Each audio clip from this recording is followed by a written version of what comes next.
Hey,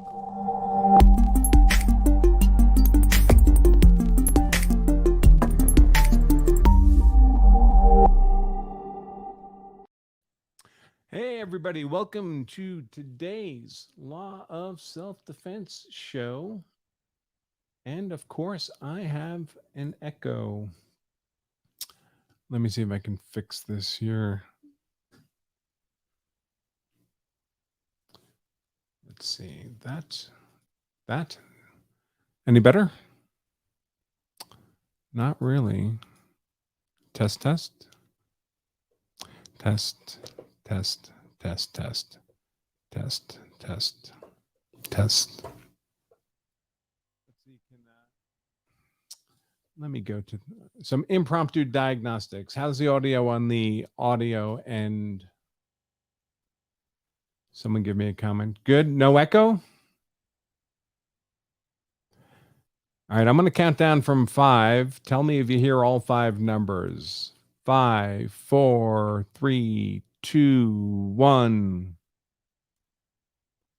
Could you hear all 5 numbers there? Check, check.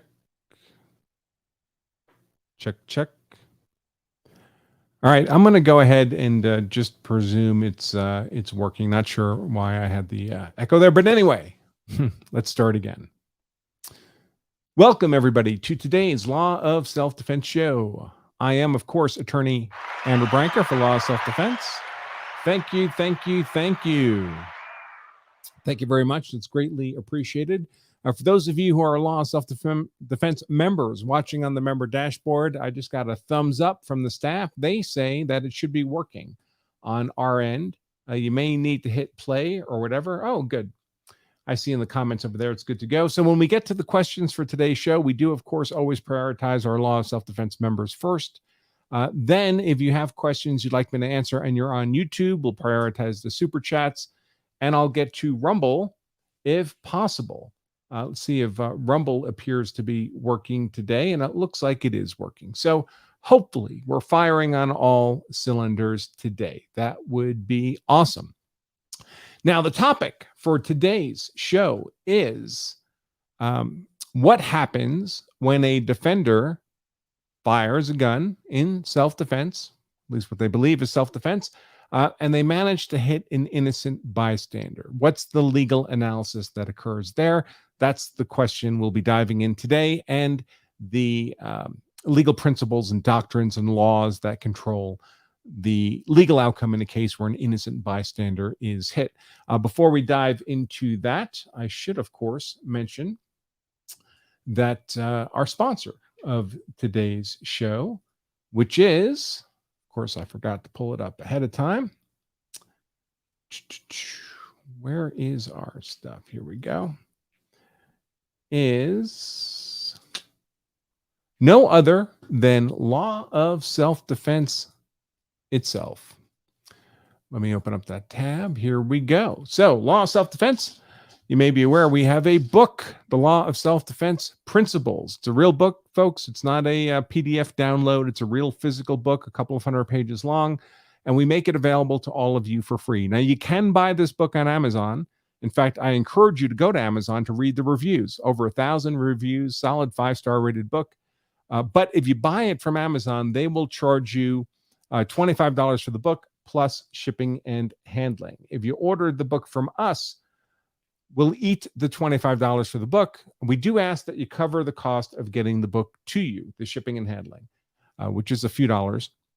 But we'll eat the $25 cost of the book, and you can get that book, lawofselfdefense.com, principles, at lawofselfdefense.com/free book, and we will ship you the physical copy of your free book.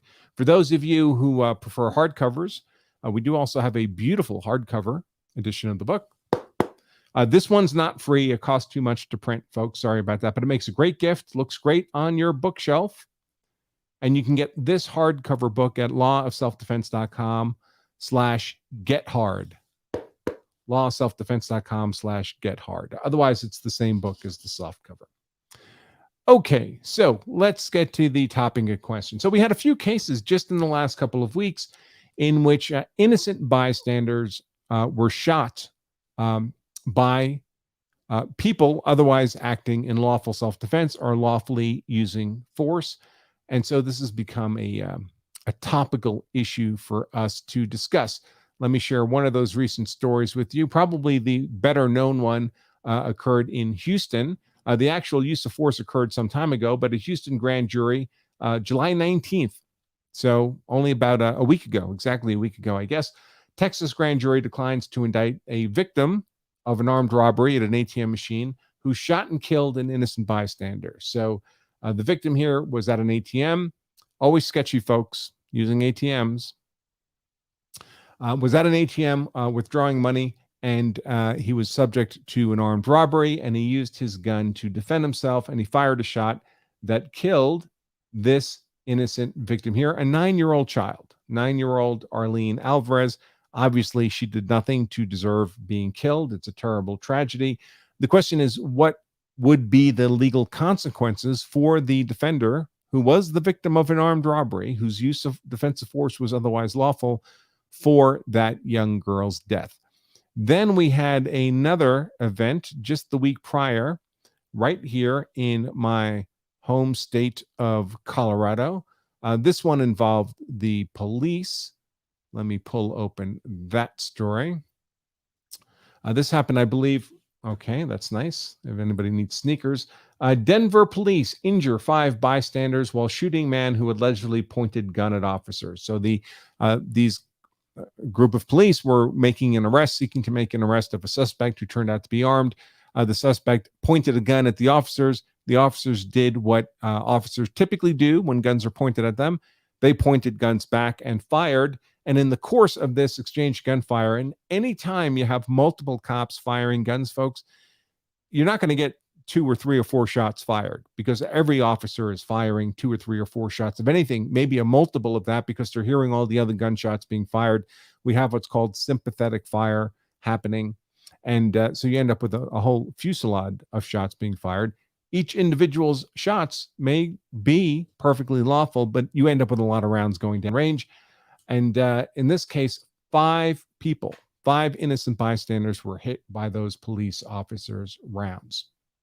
So again, just like with the gentleman at the ATM who was being robbed, the question comes up, what is the legal analysis for determining whether or not there's liability, criminal liability, or civil liability for the use of force that results in injury or death to an innocent bystander, someone against whom that use of force would not have been lawful? And the first thing I want to clear up, because there seemed to be a big misunderstanding about this when I mentioned last week that I was going to be covering this topic, is the Good Samaritan law. Whether or not Good Samaritan laws would cover you for legal liability in such a situation. Before I dive into that, folks, I do want to remind everybody, please, if you are not yet subscribed to our channel, if that subscribe button looks red, you got to pound it until it's gray, folks. We need you to subscribe. Subscribing is the single biggest thing you can do to help us grow our reach with our self-defense law education expertise that we share for free much of the time with the American citizen law-abiding gun community. And that's our mission, is to share that insight and expertise so people can make themselves hard to convict when they're defending themselves, their family, or their property. Not because we teach legal tricks, but because we teach people where the legal boundaries actually are. It's free, folks. So hit that subscribe button, even better. Or also, if you can hit that thumbs up button, the like button. Right now, we have a couple hundred people watching, and fewer than half of you have hit the like thumbs up button. Folks, I have to ask why. I mean, presumably you're watching because you like the content. If you like the content, hit the like button. If you don't like the content, I don't know why you're here. But there you go. Nice big bump in the likes. I appreciate that. And if I feel like I have to get some kind of goofy intermission music I can play if the likes are low like this, like good old Kevin Samuels used to do on his channel. Rest in peace, Kevin. We miss you. Big truth teller out there. Look him up on YouTube. You'll enjoy his show. The legacy ones, of course. Unfortunately, we lost Kevin earlier this year.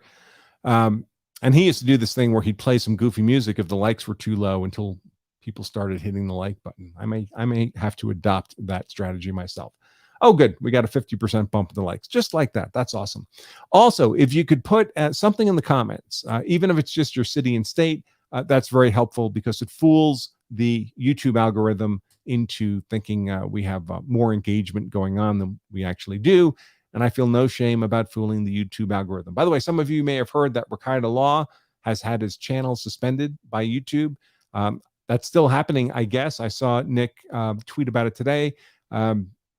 I believe he's still doing stuff on Rumble. So look for Nick's content there. I don't believe this is permanent. I think it's temporary, but this is a fragile ecosystem for normal law-abiding American citizens who want to talk about things like self-defense. YouTube is not favorably disposed to us. So anything you can do to help us fool that algorithm is greatly appreciated. All right, so let's get back to this issue of shooting innocent bystanders by accident, of course, is what we're talking about. And I heard a lot of people last week when I mentioned in passing that I was going to be covering this topic saying, well, wouldn't Good Samaritan laws cover this? And the answer is nope, no. First of all, most Good Samaritan laws are limited to questions of liability when you're providing care to somebody. So you come across an injured person, a car accident, they fell off a ladder, whatever the case may be, maybe a victim of some act of crime by some other person, and they're in need of care, and you go to provide care. Well, the moment you go to provide care, you're theoretically liable, at least civilly, for any damages that you may inflict as a result of your negligence in providing care. And this can be a powerful disincentive for the public to provide care to people in need of care.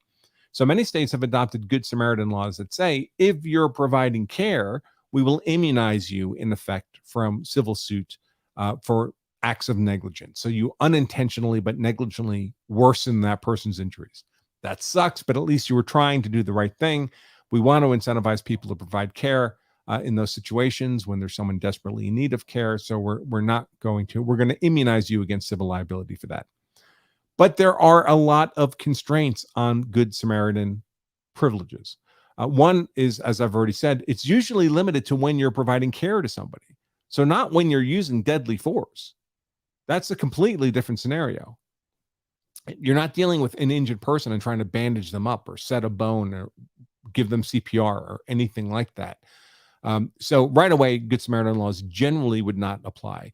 Second, Good Samaritan laws generally, if they relieve you of anything, only relieve you of civil liability, never criminal liability.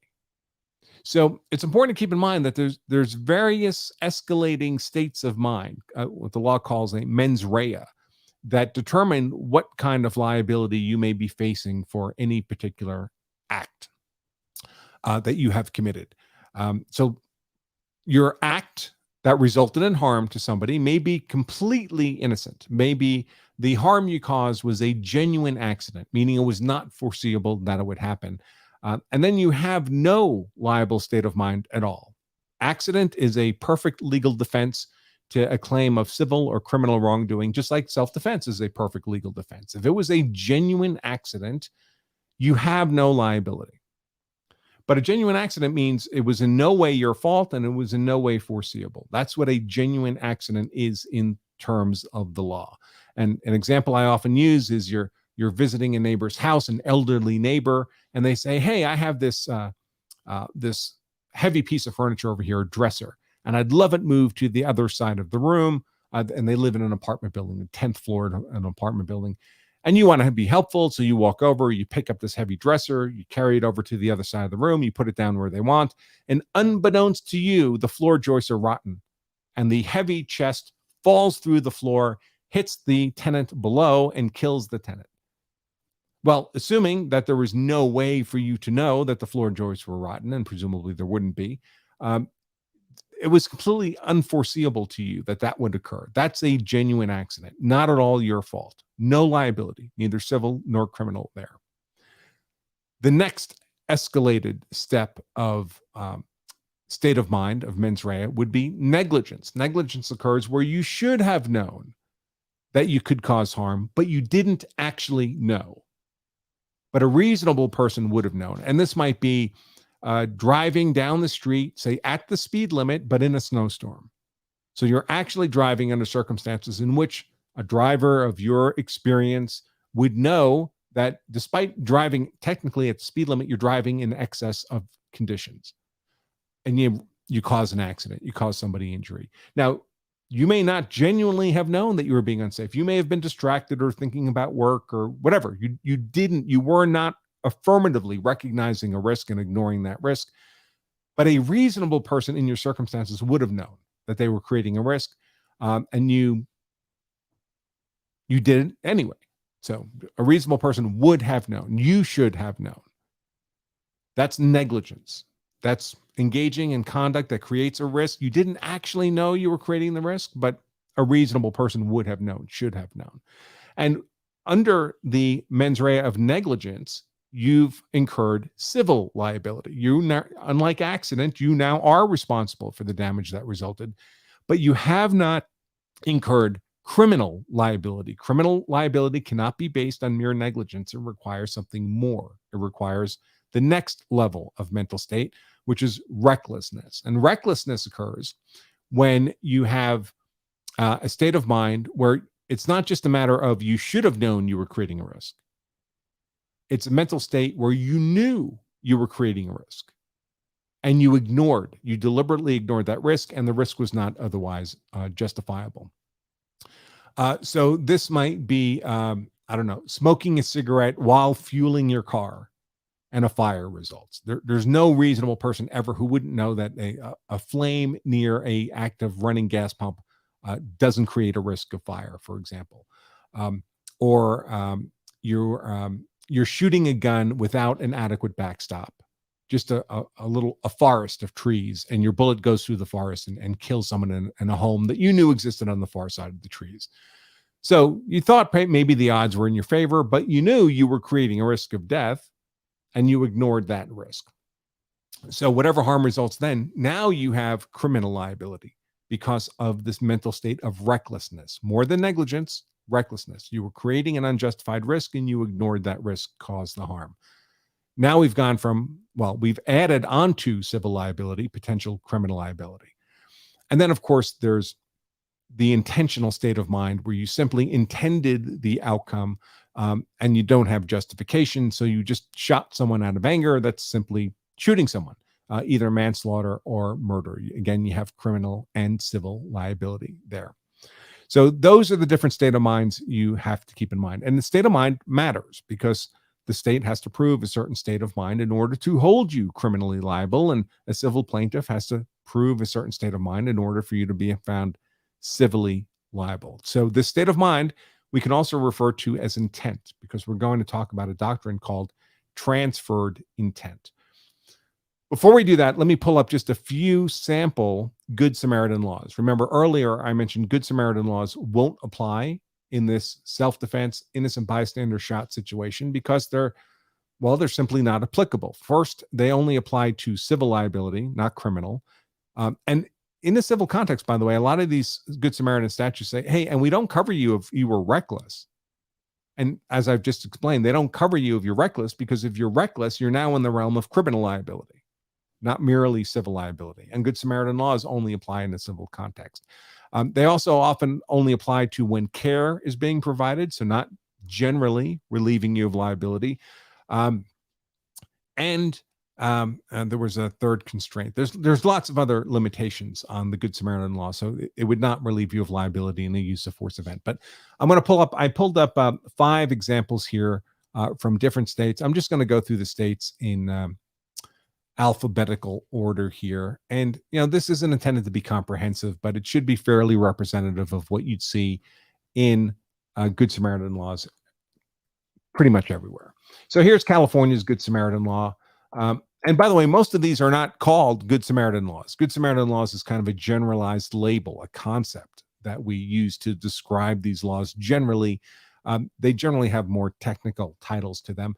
But here's California Code 1799.102, emergency care at the scene of emergency liability. So no person, it reads, no person who in good faith and not for compensation renders emergency medical or non-medical care at the scene of an emergency shall be liable for any civil damages resulting from an act or omission. So that's another constraint. The aid, not only is it limited to providing aid, it's limited to providing aid at the scene. It's limited to providing aid only if your person not being compensated. Why do they say that? Only if you're not being compensated. Because if you're a professional, they want you to be held civilly liable if you screw up. If you're an EMS or you're a doctor, sorry, folks, if you screw up, they're going to hold you civilly liable. It's only if you're not being compensated. So you have to be acting in good faith, which means, by the way, not recklessly. And this restriction to civil damages also limits you, means not recklessly. If you're acting recklessly, you're in the realm of criminal liability. You've exceeded anything required for civil liability. And why is this? Why did they do this? Because it's the intent of the legislature to encourage other individuals to volunteer without compensation to assist others in need during an emergency, while ensuring that those volunteers who provide care or assistance act responsibly. Acting responsibly means non-recklessly. Okay. So that's California. Again, only in the civil context, right? So let's take a look at the next state I have here, which is Colorado. So Colorado, very similar.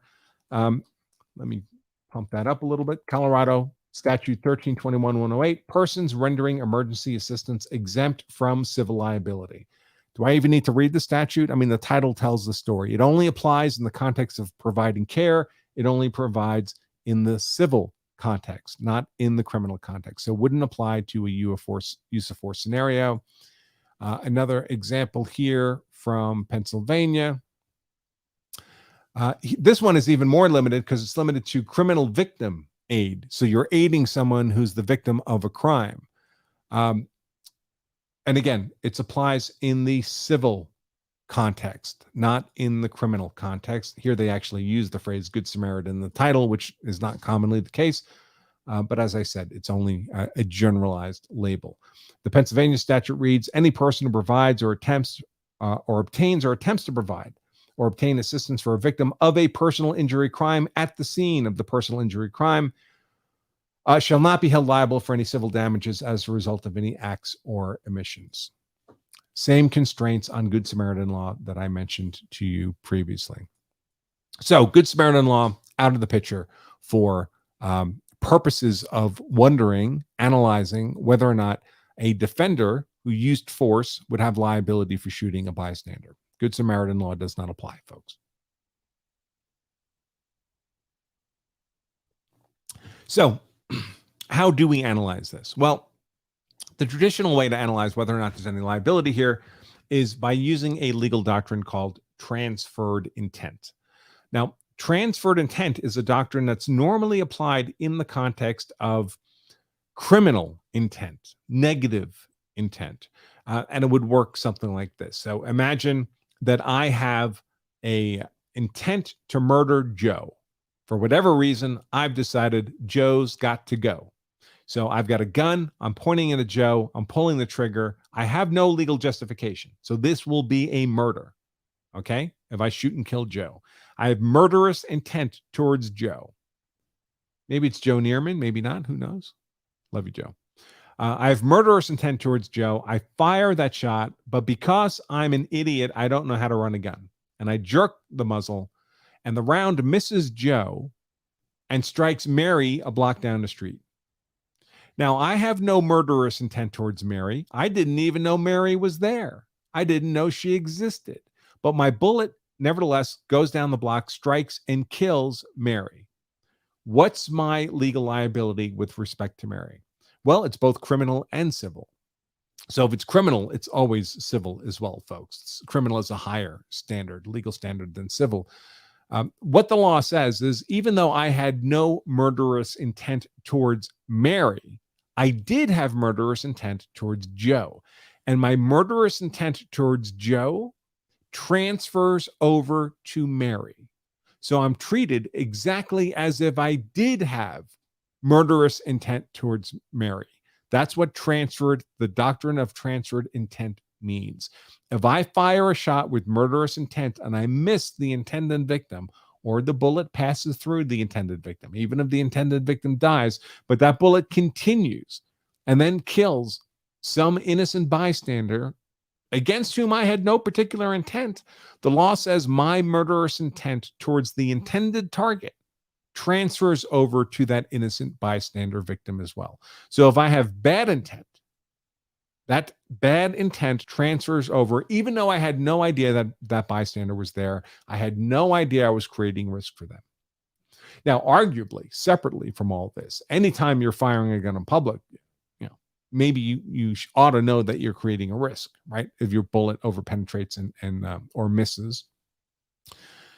But what the law looks for in this doctrine of transferred intent is what was your intent in firing the shot. If it's a bad intent in firing the shot, you don't have legal justification. It's simply a murderous intent. That murderous intent follows the bullet. So the expression we've all heard that, there's a lawyer attached to every bullet you fire.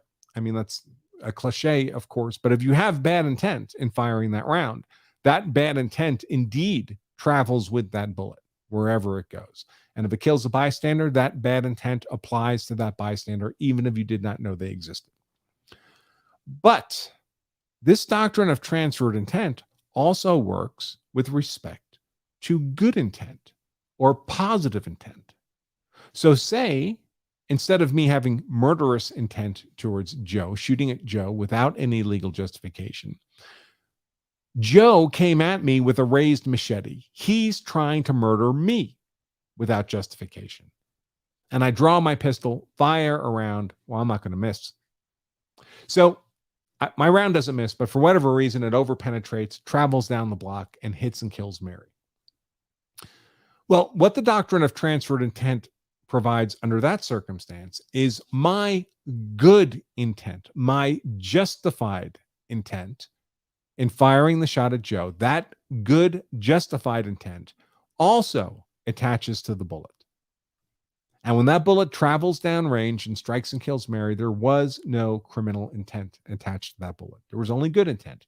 Now, does that mean Mary deserved to die, or that it was a good thing, or that it should have happened?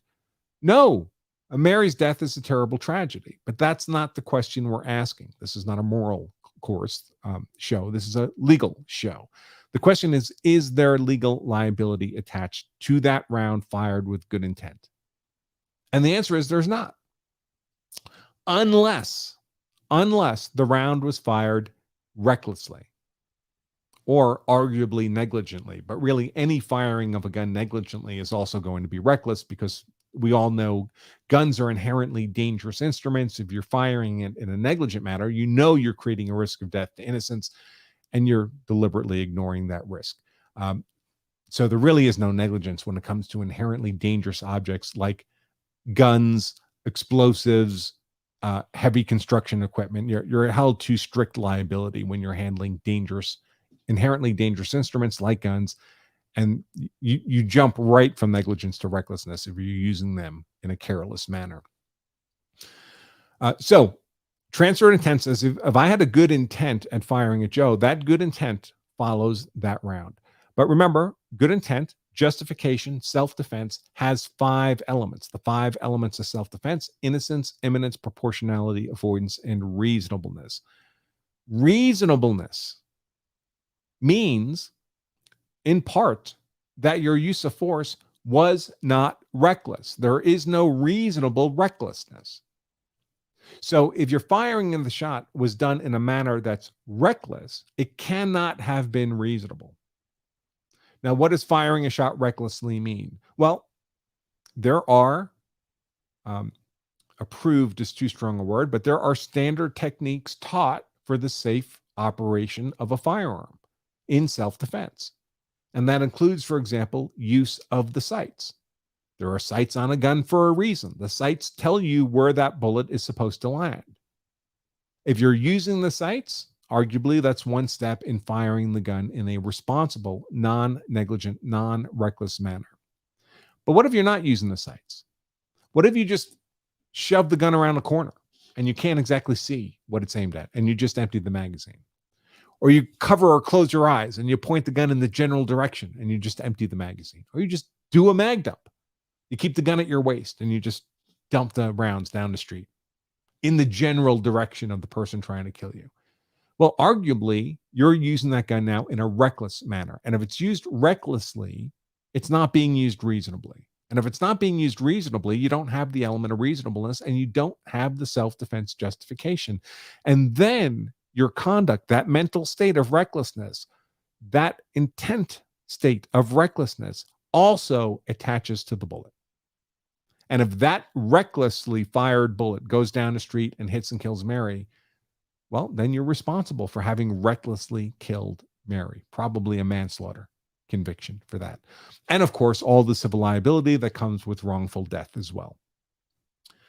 So that's how the law would analyze it. So when we have that ATM scenario, the person's the victim of an armed robbery. If they pull out their gun to defend themselves against that armed robbery and they're operating the gun in a reasonable, non-reckless manner, and they in otherwise justified lawful self-defense, and a round that's fired happens to kill an innocent bystander, as long as they were non-negligent and otherwise justified in firing that round, there is no criminal liability that attaches to the death of the innocent bystander. And arguably, there shouldn't be civil liability either.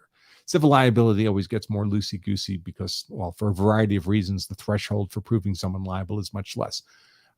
But a strict black letter analysis of the law would provide there's no criminal liability and no civil liability because the firing of the shot was done in an otherwise justified, non-reckless manner. If he operated the gun in a non-reckless manner, sometimes rounds just miss, folks. And the same applies to the police shooting in Denver, where 5 police officers were firing shots. We're not expected to make perfect decisions or perfect actions in self-defense. We're required to make reasonable decisions, non-reckless, reasonable decisions and actions in self-defense. It's not required by the law that every shot hit. Now, I know when we teach self-defense, we teach shooting with a gun, we say, hey, misses are simply not permissible. And I would agree with that from a moral perspective, but that's not what the law actually requires.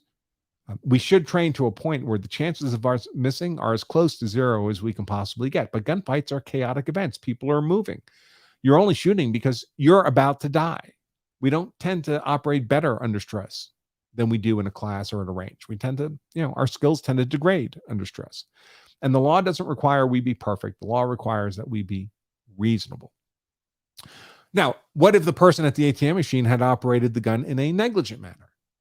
And by the way, this is a fact question. So you'd have to look at all the evidence available around the event, and somebody has to make a fact determination. Initially, it would be the police investigating. They'd write up an investigative report. That would go to the prosecutor. Prosecutor would read that investigative report. He'd make a decision about what he thinks the facts show. Was it justified and non-reckless, or was the use of the weapon reckless in some manner? If he believes it's reckless, then, and he believes he has probable cause that it was reckless, then he has a criminal case to bring to trial. And he'll argue to the judge and argue to the jury that argument of recklessness and therefore not justified, and maybe he'll get a conviction. But the legal framework for doing the analysis, for arriving at a conclusion, the algorithm into which you put those facts and then crank the legal handle, the framework is well established. If it was non-reckless, there's no liability. If it was otherwise justified, non-reckless use of force in firing that shot. If it was reckless, then there's criminal liability. And the same with the police officers. If each of those officers, because this is not a collective crime, this is a individual crime, if there is any, if each of those individual officers meets the conditions for a lawful, otherwise justified use of deadly defensive force, and they're operating their guns in a non-reckless way, then the officers have no liability for those innocent bystanders that were hit. Now, the person who compelled the officers to shoot at him, the criminal suspect who pointed the gun at the officers, he may well have criminal liability. In fact, if any of those people shot by the officers end up dying, that could well be a felony murder charge and conviction for the suspect. He engaged in unlawful conduct of a deadly force nature, pointing a gun at the police. It's reasonably foreseeable that the police will shoot back. That's classic felony murder. Somebody died in the course of a felony in which an innocent person dying was a foreseeable result of the conduct. So the suspect, the criminal suspect, may be liable for the death of any innocent bystanders who were shot by the police under the felony murder doctrine. But assuming that the police officers firing their shots were otherwise justified and acting in a non-reckless manner, they have no legal liability for having that fired the shot. Now, that doesn't mean that the people, the family of the people who are, or the people who are injured, or the family of the people who might have been killed by the police officers, that doesn't mean they won't get some kind of civil settlement from the department or from the city of Denver. That kind of stuff happens all the time. Politicians are happy to spend other people's money to make their own political problems go away. But that's a human discretionary decision. It's not, any settlement along those lines would not be something compelled by the law. It would be done because they thought it was the right thing to do, or they thought it would make their political problems go away, or whatever the case may be. Okay, so I think that's everything I wanted to touch on that concept of oops. If anything more comes to me, I'll certainly add it. But in the meantime, I am going to see if there's any super chats and any law of self-defense member questions. First, I'll start with the members. Whoops. Let me adjust the screen here. There we go. Let's see. It looks like, okay, the show is working on the member dashboard. That's good based on the comments. Let's see. Oscar from Texas, law self-defense member, writes, Texas Civil Practice and Remedies Code 83.001, civil immunity. A defendant who uses force or deadly force that's justified under Chapter 9 is immune from civil liability for personal injury or death that results from the defendant's use of force as applicable. Lots of states have self-defense immunity statutes. They vary quite a bit, but generally they say to the effect of, if the use of force was unlawful self-defense, the defender is immunized from civil and or criminal liability. Now, they don't always include civil and criminal liability, immunity from civil and criminal liability.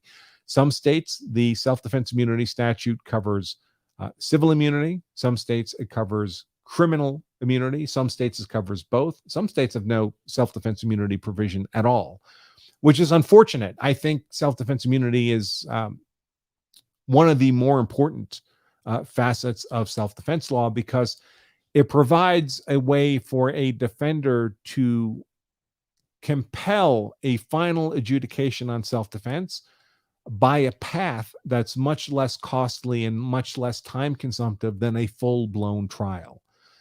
If you're in a state that does not have any form of self-defense immunity, and a prosecutor wants to drag you to trial, and it's a self-defense shooting, say, where you've killed someone in what you believe is self-defense, the mere fact that you shot somebody is almost always going to be sufficient probable cause for a prosecutor to drag you into trial, where you'll have to sell your narrative of self-defense to a jury. And you may do that, and you may get acquitted. But the process of the trial itself can be the punishment. The process can be the punishment, as we say, because it costs so much money and takes so much time to defend a trial, a self-defense trial, hundreds of thousands of dollars, maybe years of time. And the risk of getting convicted is never zero. No matter how innocent you are, there's always at least a 10% risk you're going to get convicted if you're put in front of a jury. So if you can have that final finding of self-defense without having to go through the time, cost, and risk of a full-blown trial, that's fantastic. And self-defense immunity provisions provide a way for you to do that, because they entitle the defender, the person charged, the defendant, to demand a pre-trial hearing where the issue of self-defense is argued. And typically in that pretrial hearing, this is before a jury is selected, so there is no jury. You have the prosecution with their narrative of guilt, not self-defense. You have the defense with their narrative of innocence, that it was self-defense. Each side argues its case to the judge, and the judge acts as both judge and jury for purposes of that pretrial hearing. And it's kind of a mini trial all by itself, but without a jury. The judge is playing the role of the jury. And if you can convince the judge, the legal standard varies a little bit from state to state, but if you convince, generally speaking, if you can convince the judge that it's more likely than not that it was self-defense, the judge can grant you immunity from civil suit and or from criminal prosecution. And if the judge grants immunity from criminal prosecution, the prosecutor's done. There's nothing more they can do to you. They can't drag you into trial. They can't compel you to incur the years and hundreds of thousands of dollars of legal expenses. Now, that pretrial hearing is not free, but it's a few $1,000s instead of hundreds of thousands. And you're not in front of a jury. So even if the judge rules against you and denies you immunity, you're still privileged to a jury trial. So you're not screwed simply if you lose the self-defense immunity hearing. So I'm a huge fan of self-defense immunity hearings. But again, not every state has them. Not every state has the same flavor. The state that has the best self-defense immunity law is probably Florida, because under Florida law, the burden for self-defense immunity is not on the defendant, it's on the state. The state has to disprove self-defense for the defender to be denied immunity instead of the defender having to prove self-defense in order to be granted immunity. So basically, it's presumed that the defender was acting in self-defense and is entitled to immunity, unless the state can show by clear and convincing evidence, which is a level more than preponderance, more than just half, more than just a majority of the evidence. If the state can show by clear and convincing evidence that it was not self-defense, then off to trial you go. You don't get the grant of immunity. What does clear and convincing evidence mean? Basically, it means evidence that would convince any reasonable person that it's more likely is the wrong phrase, that this is the controlling hypothesis, that it was not self-defense. So it's more than 50%. It's less than proof beyond a reasonable doubt. It's somewhere in between those two extremes. That's about the general explanation of what clear and convincing evidence is. Most states don't require the state to disprove self-defense immunity to that standard by clear and convincing evidence in order for you to be denied immunity. Florida does. So that's very protective of the defender. And the reason Florida did that, by the way, that wasn't the original standard. The original standard was the defender had to prove self-defense by 51% of the evidence. But the trial judges in Florida hearing these immunity cases were simply never granting immunity, ever. They were just letting every case go to trial. And the Florida legislature finally got fed up and said, all right, clearly this is not working the way we intended. So we're going to increase the burden on the state as much as we need to until we see judges start granting immunity under reasonable cases. So the reason Florida has that higher standard in favor of the defender is because the legislature felt compelled to change the standard to make it more favorable for the defender because of the conduct of the trial judges that were not granting immunity.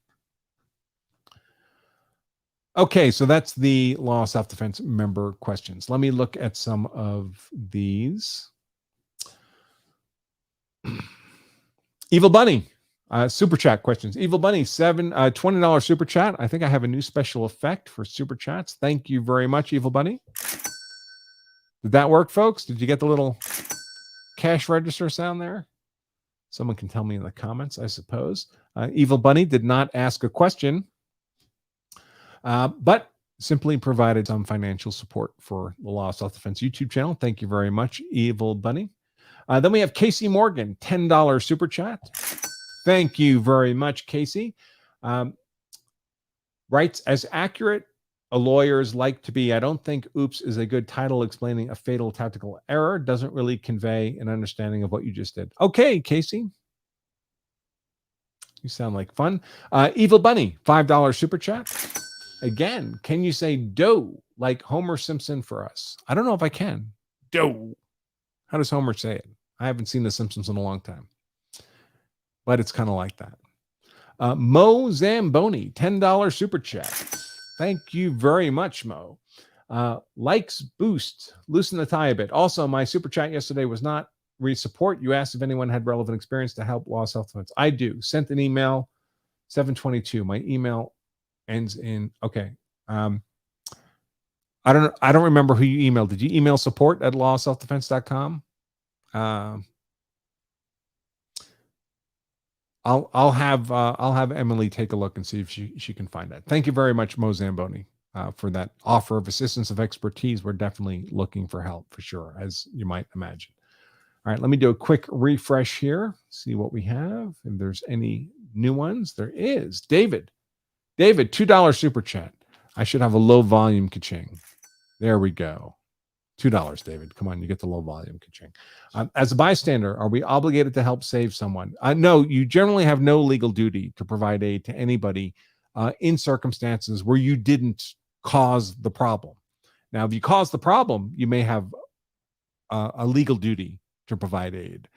So if you were driving recklessly in that snowstorm and you run over a pedestrian, you may have legal duty to provide aid to that pedestrian. At the very least, you'd want to be providing aid to mitigate the damage that you caused. You certainly don't want them to die, for example, but anything you do in mitigation would reduce your civil liability. But yeah, you may well have a generalized legal duty to provide care to mitigate harm that you caused. But if you see some other driver run over a pedestrian, you're under no obligation to provide care. You see someone drowning in a lake, you're under no duty to provide care, especially if you providing care would create any jeopardy for yourself. You're not required to incur jeopardy for yourself. Now, there may be technical on the margins exceptions to this if you have some specialized training or expertise. That's not my area of the law. If you're a doctor or EMS, there may be professional standards or ethical obligations on you to provide some kind of care. You'd have to ask someone who's an expert in that area of the law. But no, if you're just an innocent bystander who happens to see something happen, you have no legal duty to provide care or attempt to mitigate. Okay, let's see. Any new ones? So STFU FFS, another $2 super chat. $2 super chats get the low volume ka-ching. There we go. Low volume. STFU FFS writes, presumed self-defense should be the standard. It should be, and technically it is. I mean, we're all presumed innocent until proven guilty beyond a reasonable doubt. That's why now every state basically incorporates self-defense as a negative element of whatever the criminal charge is against you. So if you've shot and killed someone and you're charged with murder and you raise the legal defense of self-defense effectively at trial, you meet your burden of production and the judge says you're going to be allowed to argue self-defense, which is not an absolute, by the way, folks. But if you meet your burden of production, you get the legal defense of self-defense raised at trial, you're going to be able to argue self-defense. Once you've raised that legal defense of self-defense, the state is obligated to disprove self-defense beyond a reasonable doubt, just like they're required to prove every element of the crime beyond a reasonable doubt. Of course, in self-defense cases, generally you've given the prosecution the elements of the crime, right? Because by claiming self-defense in the first place, you're not saying it wasn't me, I was someplace else, I have an alibi, I didn't shoot that guy. You're saying the opposite of that. You're saying it was me. I shot that guy. He died from my bullet, the one fired from my gun by me. I did it. But I did it with the legal justification of self-defense. So basically, you've given the prosecution the underlying physical conduct, that is the murder charge, and you're trying to escape legal liability, avoid legal liability on the grounds of justification. That's why self-defense is often referred to in legal textbooks as a defense of confession and avoidance. You're confessing to the underlying legal conduct, and you're seeking to avoid legal liability on the grounds of justification. If you say it wasn't you, you can't coherently argue, I was someplace else, I had nothing to do with this. Also, it was self-defense, right? Now, sometimes courts will allow defendants to make inconsistent legal defenses. There's no hard rule against that, but I can tell you it doesn't sell to a jury, and it certainly wouldn't sell to a judge in a bench trial. If you're claiming you killed that person on lawful self-defense, the jury wants to know why, and they don't want to hear any waffling from you about it. The tie comes off. Brandon Lesko, $5 super chat. Thank you very much, Brandon. The tie comes off on very, very rare occasions. Generally, when I'm doing these shows, I'm working. When I'm working, I generally wear the tie. On rare occasions, I may join one of the other law tubers, particularly Nick or Joe, on one of their shows. I may be on a motorcycle trip on the road and didn't bring a tie with me. If we're just kind of goofing around, the tie may not be on, and the jokes get better. I'll be the first to admit. But when I'm working, you'll know because you'll see the tie on. Evil Bunny, $10 super chat. Thank you, Evil Bunny. Asks, when confessing to the underlying act, is it like a nolo contendere plea? No. Nolo contendere, also known as no contest, is an idiosyncrasy of the law that is intended to provide a defender with different legal arguments for the criminal liability and the civil liability. So if you're charged with a criminal offense, say you pointed a gun at somebody and you're charged with aggravated assault, or let's make it simpler, because generally people will not no contest to a felony. But say you're charged with simple assault. You got into a dispute with someone on a sidewalk and you shoved them, and now you're charged with simple battery. You may be willing to take a no contest plea on the criminal charge of simple battery. And if you know, for example, you're not going to do any time, it's a misdemeanor offense, maybe there'll be a fine, maybe you'll have to pay the other person some money as part of the agreement for the no contest. It is a guilty plea, so it'll still be on your record. You pleaded guilty to that crime, but maybe you don't want to go through the expense and the trouble and the risk of going to trial. So you'll take a no contest plea. Normally, in criminal court, if you simply plead guilty, not no contest, but guilty, because you don't want to go through the trouble of a trial, that guilty plea in the criminal context locks in civil liability. Because remember, what needs to be proven for civil liability is here. What needs to be proven for criminal liability is here. If you've proven this, you've locked in the lower level of liability. So normally, if you take a plea, you plead guilty to some criminal offense, whatever the civil equivalent is, you've just conceded civil liability on that civil equivalent. If you plead no contest in the criminal context, however, that does not apply to the civil context. So you can plead nolo contendere, no contest in the criminal context, saying, listen, I don't want to fight the criminal charge. It's only a misdemeanor. I'll pay the fine, and still have available to you the ability to deny civil liability and fight the civil case. Because the truth is, you see this a lot in Hollywood with stars who are badly behaved, who shove paparazzi. In a criminal context, it may just be a misdemeanor offense. It may be $100 fine, $500 fine, $5,000 fine, first-time offense. There's not going to be any jail time. Who cares? If you're a rich movie star, you pay the $5,000 to make the problem go away. But because you're a movie star and you're rich, you don't want to get sued for $10 million and have to pay that paparazzi $10 million. So you'll plead no contest in the criminal case, so you don't have to spend a ton of money fighting that criminal charge. You'll pay the fine. That criminal problem goes away, but you retain the legal privilege to fight a civil suit should that paparazzi want to sue you for a ton of money, if you plead nolo contendere. If you had simply pleaded guilty to the criminal offense, then you'd be locked in for legal liability as well. Let's see. Another one from STFU FFS, $5 super chat this time. All right. Full volume. Ka-ching. Writes, if I'd done it, it would have been self-defense. Sounds like OJ, but it's not no contest to a crime. Rather, it's disputing the act itself was actually a crime. If I'd done it, it would have been self-defense. I think what you're touching upon there is those inconsistent legal defenses I mentioned earlier. It wasn't me. I have an alibi. I was at my mama's house. I had nothing to do with it. I didn't fire that shot. That's one legal defense. That's an alibi defense. Self-defense is I did it. I fired the shot, but I had legal justification. They're inherently inconsistent. And even if you're allowed to argue inconsistent defenses from a technical perspective, and often you are, selling that to a jury just doesn't work, especially if somebody's been killed. The jury wants to know why that person had to die. All right, folks, we're almost at an hour. Let me take a quick look again at the Law of Self-Defense members site. Yeah, we're still wrapped up there. Let me see if there's, how would I see? I don't see any comments on Rumble. I wonder if let me see if that worked or not. I don't know. Maybe nobody is watching on Rumble. That would be unfortunate, but okay. I'm very unimpressed with Rumble, folks, I have to say, to date. And Rumble requires me to pay to have a privileges there for posting and so forth that are useful to me. So I'm not sure how long. If they're trying to be competitive with YouTube, it's not working so far. Yeah, I've had comments on Rumble before, so it's not a matter of meeting some minimal threshold.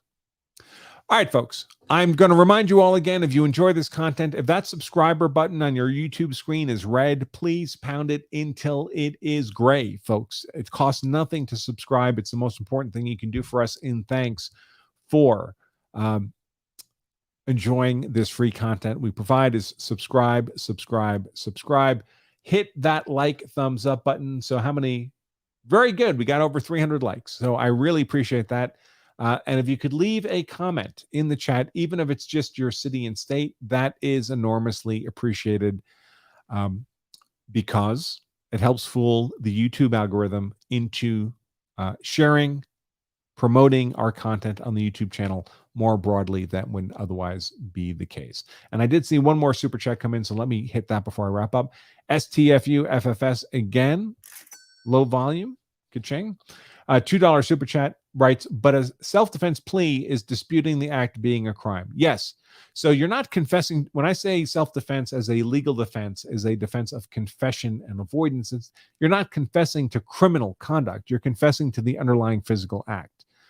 Because if it was self-defense, and that's what confession and avoidance is, confession and avoidance, the avoidance is the self-defense justification. If it was justified self-defense, it is not a crime, period. That's what the legal defense of self-defense means. That's why it's a perfect legal defense. Right. So here's another super chat comment. And I meant to mention this. The gentleman who fired in the Greenwood Mall in Indiana shot the active shooter. Being reported, he fired 10 rounds at 40 yards, got 8 hits, which is unbelievable performance, folks. I don't imagine for a moment I could replicate that performance myself under that kind of stress. His name was Elisha. Was it Elisha Dickens? Sorry, I don't have a page open for that. Fired 10 shots from, I think, about 40 yards away. 8 hits are being reported. Extremely impressive. And folks, I'm a guy who's been an active competitive shooter for many, many, many years. I just took a class this weekend, Modern Samurai Project Red Dot Pistol course this weekend, where we had to sight in our pistols as one of the first exercises on day one. And we did it at 10 and 25 yards. And I got my hits fine, but there was no stress, and it wasn't 40 yards. 40 yards under stress, pretty tough. I guess with the dot, I probably would have hit it too, if I think about it, really, if I was taking my time. But he did it quick. Anyway, I know there's a lot of professional instructors and shooters doing replication videos on YouTube, so you can look at them for that. And it doesn't appear that Elisha Dickens had hit any innocent bystanders, right? But he could have, right? There could have been people behind. 2 of the rounds at least missed. Where'd they go? They could have hit an innocent bystander. Would Dickens have had legal liability if he'd hit an innocent bystander under those circumstances? I would suggest, based on the legal principles we talked about today, the answer is no. Even if he had hit and killed an innocent bystander, his use of force in defense of others, and defense of others has the same 5 elements as self-defense. His use of force in defense of others was completely justified in targeting that active shooter with deadly defensive force in defense of others. That good intent follows those rounds. And therefore, even if 2 of those rounds, the 2 rounds that missed, had hit and killed innocent bystanders, it would have been with that justified intent, that non-reckless intent. And by the way, what's evidence that the 2 rounds were fired non-recklessly? That the other 8 hit the target at 40 yards. I mean, that was not a guy firing recklessly. You don't get 8 out of 10 hits on a torso at 40 yards if you're firing recklessly. And Mimi, $5 super chat. Thank you. Elisha's lawyer, Guy Relford, is a firearms instructor and has been posting on Twitter. I'd love to see an interview with him. I'd love to interview him. I don't know who he is or how to get in touch with him. But if anybody wants to message him and tell him that I'd love to have him be a guest interview on my Law Self-Defense channel, I'd love to hear from him and have him on for sure. Okay. I think that is about it. All right, folks. So again, sponsor today is itself Law of Self-Defense. Get a free copy of our book, Law of Self-Defense Principles. Get the soft cover book, the soft cover. It's a real book. It's not a PDF download. It's a real physical book. You can get it on Amazon, $25 plus shipping and handling, or order it from us and get the book for free. We do ask that you still cover the shipping and handling. But lawofselfdefense.com/free book will get you 1. Don't order 50 for free, folks, because we won't ship them. 1 per person free copy of the Law of Self-Defense Principles at lawofselfdefense.com/free book. And I think that's all I have for all of you today. So until we meet next time, and the next show will be tomorrow, folks. Tomorrow's show, what is tomorrow's show on? I can't remember myself. I scheduled it last week. It looks like tomorrow's show is on defense of others. Yeah, so we'll be taking a deeper dive into that Elisha shooting, I believe, is what I wanted to talk about tomorrow. Defense of others, the various forms of defense of others, because there's really three different, to my mind, defense of others scenarios. One is defense of people you know, like family and friends. Defense of strangers under ambiguous circumstances, like you turn a corner and you see people in a fight and you decide to intervene. And then defense of strangers in a non-ambiguous setting, like an active shooter situation. Three different scenarios. The black letter of the law is the same for all three. But how that black letter law, that's technically the same, gets applied differently in different scenarios is important to know. And that's what we'll be talking about tomorrow, 4 p.m. Eastern Time on the Law Self-Defense member dashboard, on our YouTube channel, and perhaps on Rumble as well. We will see. All right, folks. So until tomorrow, until we meet again, I'll just remind all of you that if you carry a gun so you're hard to kill, that's why I carry a gun, so I'm hard to kill, so my family is hard to kill, then you also owe it to yourself and your family to make sure you know the law so you're hard to convict. Until next time, I remain Attorney Andrew Branca for Law of Self-Defense. Stay safe.